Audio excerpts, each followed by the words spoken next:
तर नमस्कार भावांनो, मी तुमचा आवडता ब्लॉगर रित्या. आमचं अचानक प्लॅनिंग ठरलं की सातारला जायचं, कारण की भावाचा पार्सल असल्यावर जायला लागतंय.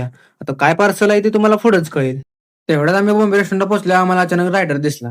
कारण की नाईटचा रायडर लेवर असते, त्यामुळे म्हणलं चला जाऊ द्या, रायडरला सोडा, आता पुढे जायची वाट बघूया आपण. तर अचानक आपल्याला थार दिसल्या. थारवाला तर निबारच पळवत होता गाडी.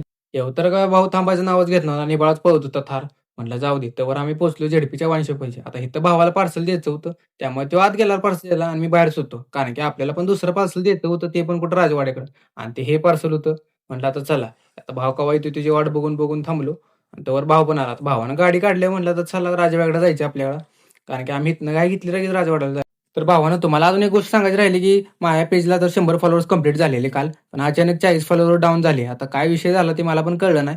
पण असं काही करू नका भावानं, आपल्या पेजला फॉलो करून घ्या. मी ब्लॉग चांगला बनवत असला तर कमेंट करून नक्की सांगा. आता आम्ही पोहोचलो राजवाड्या साईडला, कारण की आपल्याला चौपाटीच्या तिकडे जायचं होतं. आम्ही इथं आले, भाऊ तर याला पार्सल द्यायला. कारण की वाईन शॉपमध्ये सारखं जावं वाटत नाही. भावानं मास्क घातले, की आम्ही चौपाटीच्या इकडून क्रॉस करून आपण म्हणला चला आता इथनं फिरून जाऊया. कारण की नाईटचं सातारा बघायला वेगळीच मजा आहे. तुम्हाला पण माहिती आहे. आता आम्ही बॉम्बे रेस्टॉरंट आल्यावर म्हणलं चला आता मी पण चाललोय, म्हणजे तुम्ही पण जाता आपल्या पेजला फॉलो करून जावा.